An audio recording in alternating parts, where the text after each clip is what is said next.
Hey guys, welcome or welcome back to my channel. This video is 3 dinner ideas for your family. I'm going to show you 3 of the meals that I have on rotation to give you ideas for what you can cook your family for dinner. The first recipe is chicken and broccoli pasta bake. Here are all the ingredients you'll need to make this recipe.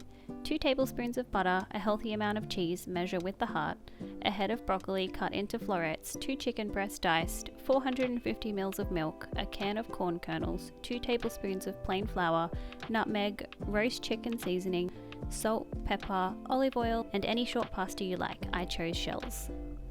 Firstly, add 1 tablespoon of olive oil to your diced chicken, as well as the chicken seasoning. I also measure with the heart here. I want all of my chicken pieces covered in the seasoning. On the stove, I have a deep pan and a large pot of boiling water for my pasta. Make sure you salt your water to give your pasta extra flavour. Yes, I'm aware my pots are old and I need new ones, don't come for me. Add your chicken to the heated pan and cook, stirring until the chicken is almost fully sealed. While your chicken is cooking, add your pasta to the boiling water. Next, remove the chicken from your pan and set it aside. It doesn't need to be fully cooked at this point, as we will add it back to the pan soon. Melt your butter in the empty pan. Now we're going to make the cheesy sauce. Once the butter is melted, add 2 tablespoons of flour and use a whisk to stir. It will become lumpy. My silicone whisk broke, so I'm using metal on my frying pan, sue me. Once it looks like this, add a small amount of your milk and whisk again. The mixture will quickly thicken and become super lumpy. Now we're going to repeat this process, adding a small amount of milk and whisking until all of the milk is used up. This process can take a few minutes, but it results in the creamiest yummy cheesy sauce base for this pasta bake.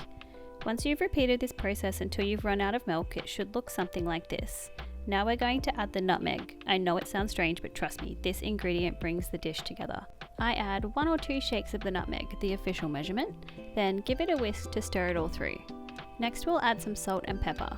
Now the fun part. Add about half of your cheese to the pan, leaving the other half to top your pasta bake later. Stir it all until the cheese is fully melted. At this point, our pasta has about 3 minutes until it's fully cooked, so I'm going to add the broccoli to the pasta pot and let them cook together for 3 more minutes. Back over to our sauce, let's add our corn and chicken back to the pan. But before I add the chicken back to the pan, I am going to drain the extra liquid from the plate. Stir it all in to cover your chicken in the cheesy sauce.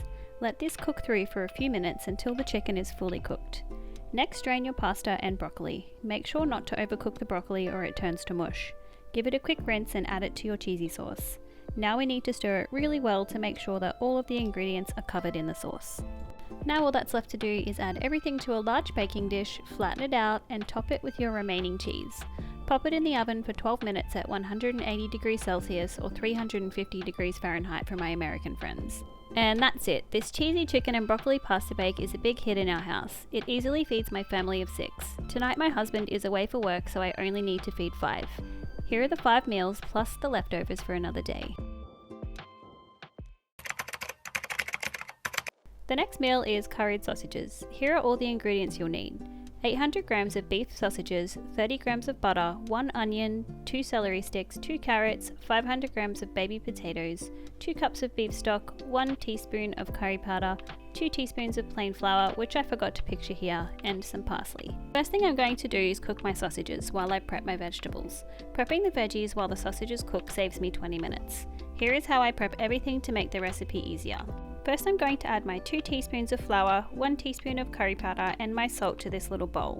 I remembered just before adding pepper that I don't actually add pepper to this recipe. The potatoes, carrots, and celery all go in together, so I chop the carrot and celery pretty finely, and halve and then quarter the baby potatoes. Finally chop the onion and put it in a separate bowl and measure out 30 grams of butter. Here is my little bowl of flour, curry powder, and salt, and my 2 cups of beef stock.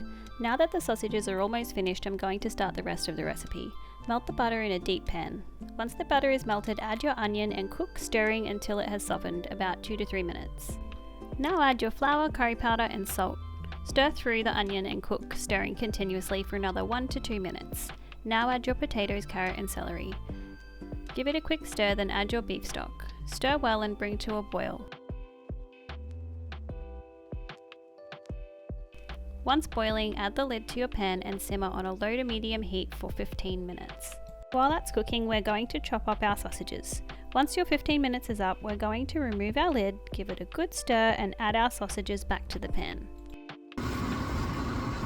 Oopsies, I dropped one.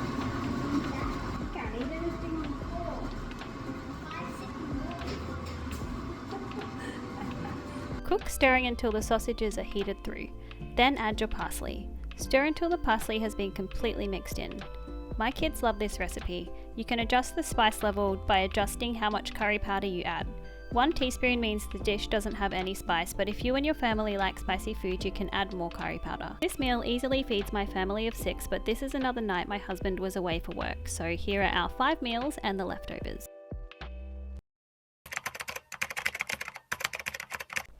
The next meal is chicken risotto, and it's one of my favourites. Risotto sounds hard, but this recipe is super simple. Your ingredients are 350 grams of risotto rice, olive oil, corn kernels, 1 red capsicum, or pepper if you're American, finely diced, 1 large zucchini, finely diced, 1 onion, finely diced, 1/3 of a cup of Parmesan cheese, 40 grams of butter, 2 chicken breasts diced into small pieces, and 850 ml of chicken stock, which I once again forgot to show. Add 1 tablespoon of olive oil and your butter to the pan and melt. Once the butter is melted, add your onion, cook stirring until softened, about 2 to 3 minutes. Now add your chicken and cook stirring until the chicken is almost completely sealed. Now add your capsicum and your zucchini. Cook stirring until the veggies begin to soften. Add your corn and stir. I love the colours in this meal. Now add your risotto rice to the pan. I wash my rice for every other meal, but for some reason I've never thought to wash it for my risotto recipe. It always turns out great, but I don't know. Let me know in the comments if I'm meant to be washing my risotto rice. Stir until the rice is completely covered in the oil and the butter. Now season with salt and pepper. Now that the bulk of the work is done, all that's left to do is slowly add our chicken stock. This process takes about 15 minutes, but it's so worth it.